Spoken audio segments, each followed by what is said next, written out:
The chapel bell tolled just once, a cold clang that echoed across the empty convent yard like a warning shot. Behind the ivy-covered stone, in a room without mirrors, a young nun stood barefoot on the tiled floor, eyes fixed on the crucifix. Her name was Sister Alina. She was 22. And she hadn't spoken a single word in 4 days. Her lips were cracked from silence. Her hands trembled from fasting. The air smelled of dust, wax, and something else, fear. Outside the door, 3 men waited. A bishop, a magistrate, and a priest. They had come not for a blessing, but a confession. "Speak," one hissed through the keyhole. "Say what you saw in the woods. Say it was him." But Alina didn't speak. Not because she couldn't, but because if she did, an innocent man would hang, a man who had once saved her life. Inside that silent room, between faith and power, a war had begun, and all it would take to burn the whole house of lies was her refusal to utter one. The convent of St. Therese stood high above the town, cloaked in pine trees and winter fog. From the outside, it looked like sanctuary. Inside, it was something else, a place where obedience was carved deeper than scripture. On the morning of the 5th day, the doors opened. 2 sisters led Alina through the corridor, one gripping each arm. She didn't resist. Her bare feet dragged over cold stone, her habit soaked from scrubbing floors she hadn't dirtied. Whispers followed her like shadows. "She's protecting someone," one muttered. "Maybe worse." The whispers weren't about what she had done, but what she wouldn't say. At the end of the hall, Father Marcus waited. He wasn't old. Not yet. But his eyes had long since dried of mercy. "You've been given time," he said quietly. "Now you will speak." Behind him, the magistrate shifted impatiently. Parchment already inked. This wasn't a trial. It was a formality. A lie, wrapped in ceremony.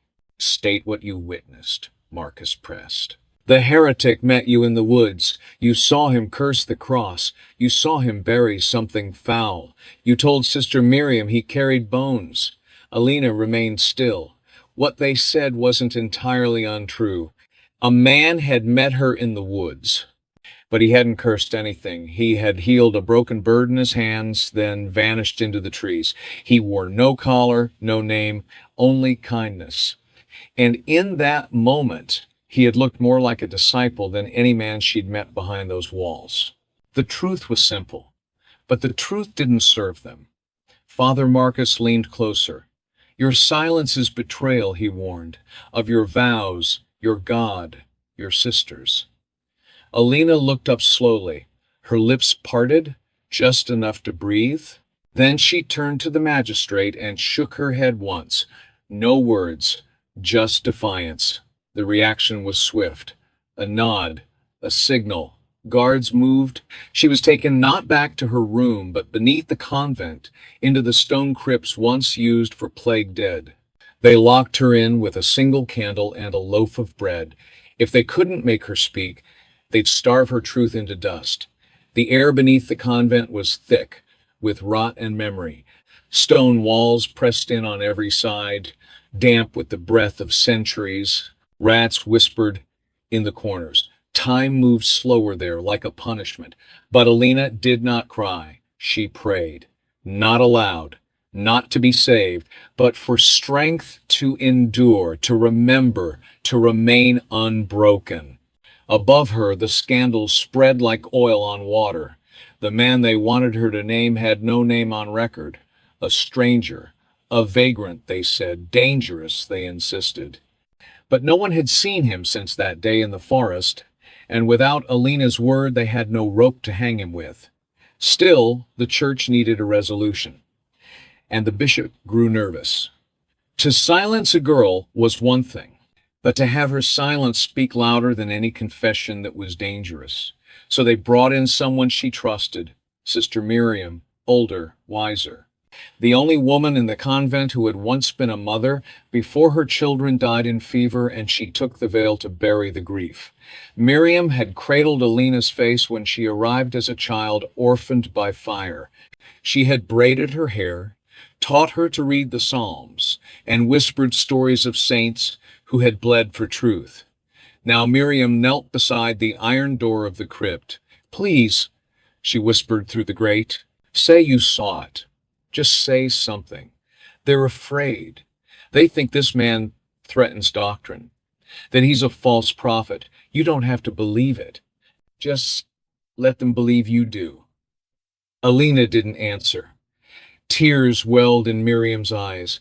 "They'll keep you here until winter breaks you, and I won't be able to stop them next time." Inside, Alina closed her eyes. She remembered the man again. The way he knelt beside the wounded bird, the gentleness in his hands, the way he looked at her, not like a sinner, not like a child, but like someone who mattered. That moment had not come from evil. It had come from grace. And so she whispered, finally so faint it barely passed her lips, "Then let them be afraid." Miriam froze. For the first time in days, words had returned to the girl, but not the ones they wanted. That same night the lock turned again, not to free her, but to move her, this time not to a cell, to a public tribunal. The chapel had never felt colder. Candles lined the walls, but their flames flickered weakly, as if unsure whether to stay. Townsfolk crowded the pews, farmers, widows, merchants, some out of faith, others out of morbid curiosity. Above them all, on the raised altar, sat the bishop in gold-trimmed robes, flanked by Father Marcus and two hooded scribes. And in the center, surrounded by silence, stood Sister Alina. She was thinner now, pale, but her eyes held no apology. "This is not a trial," the bishop announced, though the room held all the weight of one. "It is a reckoning, a chance for a servant of God to set right what has festered in secrecy." Murmurs stirred like restless crows. Alina did not speak. A clerk stepped forward and read a prepared statement describing an encounter in the forest, a man with unnatural presence, strange rites performed near a crucifix, and the suspicion of heresy, all of it painted in words they hoped would wound. Still, she remained silent. Then they brought in the second witness. To everyone's surprise, it wasn't a nun. It was a child. Thin, wild-haired, no older than 10. He looked like a stable boy or beggar plucked from the alley behind the bakery. A hush fell. He clutched a wooden cross in one hand and stared at the floor. "This boy," said Father Marcus, "was also in the woods. He has confessed to seeing the same man, and he has agreed to tell the truth." Alina's heart tightened. She had seen that child before, days ago, near the orchard, alone, hungry. She had handed him bread through the fence. Now he looked up at her, and in his trembling voice he said, "I saw her with the man. She gave him something. She said words I didn't know." Then he touched her forehead. A wave of gasps rippled through the pews. Lies, all of it. And yet from a child's mouth it carried the weight of innocence. Alina stepped forward, not in anger, but with a stillness so pure it silenced even the bishop's breath. She looked at the child, then turned to the crowd. Her voice rose not loud, but clear enough to reach every corner of that stone chapel. "I gave him bread," she said, "as I gave to this child, as I have given to many." The bishop stood. "So you admit contact with a heretic?" "I admit kindness," she said. Father Marcus slammed his palm on the pulpit. "You twist scripture to shield sin." But Alina didn't flinch. "The man you fear," she continued, "did not chant spells. He prayed, not in Latin, but in tears. He healed a bird with his hands. Is that heresy now?" Gasps turned into whispers. She turned to the boy. "Do you remember what I told you behind the orchard wall?" The child nodded faintly. "You said God sees even the smallest. That was not a spell, she said. That was love. The bishop's face turned ashen. He motioned to the guards. But then something unexpected. Sister Miriam stood up in the crowd. She walked slowly down the aisle, her veil trembling. I was told to persuade her, Miriam said. I was told that silence would shame her into obedience, but I see now her silence was the only holy thing left in this room. Gasps became movement. More sisters stood, then a few townspeople. Then the boy, shaking, walked to Alina's side and took her hand. I lied, he said softly. They promised me food. Chaos erupted. Father Marcus shouted for order. The bishop tried to call it blasphemy, but the flame had caught. One voice of truth had become many, not shouted, but steady, defiant, human. That day, the tribunal ended without verdict. The crowd dispersed not with judgment, but with questions. And by dusk, the convent's gates were left wide open. No one stopped Alina as she walked through them. The sky beyond the convent was painted with the colors of dusk gold, thinning into violet, the last warmth of day surrendering to cold. Alina walked barefoot through the gravel path, each step a quiet act of resurrection. She did not run, she did not weep. She simply walked as if the ground itself had been waiting for her return. Behind her, the chapel bell rang once, not a summons, a release. The village watched her pass in silence. Some averted their eyes, others stared, uncertain, but no one blocked her way. Not even the sheriff, who stood by the well with his hat clenched in both hands. He gave a faint nod as she passed. She gave none in return. She made her way to the forest, to the place where it all began. Snow clung to the roots like old lace. Branches whispered above, and near the old clearing, where the moss grew thick and the wind seemed to hold its breath, she knelt beside the broken stone where the man had healed the bird. It was gone now, but something remained. A feeling, a hum in the silence, as if that moment had never truly ended. She placed her palm on the ground. I'm still listening, she whispered. Behind her, a crunch of leaves. She turned, and there he was, the same man, ragged coat, weathered hands, a calm that wrapped the forest like fog. You stayed silent, he said. She stood slowly. They would have burned you. He shook his head. They already had, long before they met me. They stood facing one another, neither flinching. Then gently he reached into his satchel and pulled out the broken-winged bird, alive, fluttering, healed. Her breath caught. Truth, he said, isn't always safe, but it's never lost. He placed the bird in her hands. Alina cupped the fragile creature gently, its tiny heart beating against her fingers like a secret.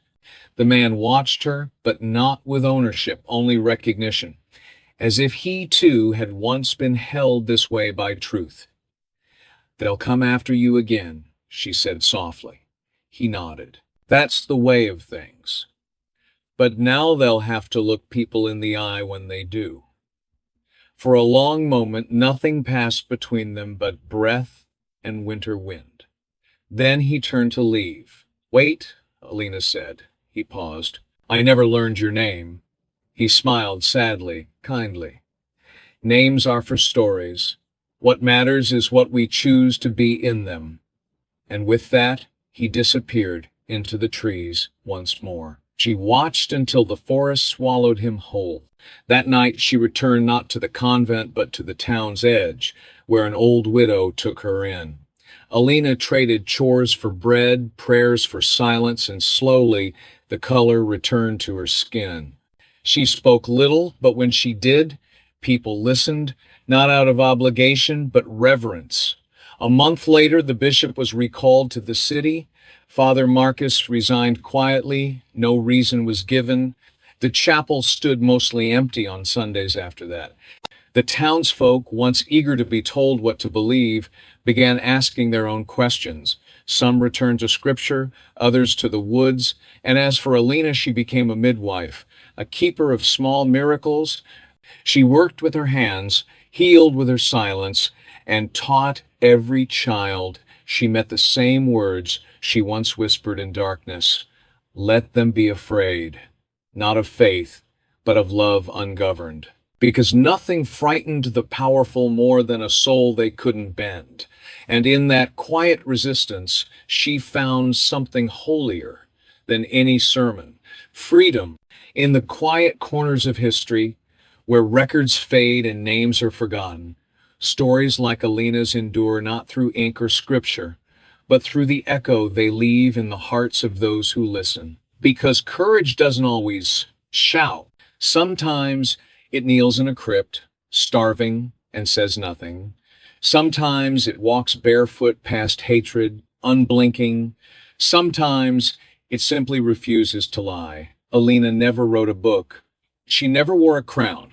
But in a world built to punish truth, she held to hers without raising her voice. And in doing so, she unraveled a lie woven by men with power and parchment. We like to think that silence is weakness, that only noise makes change. But her silence was not absence. It was presence.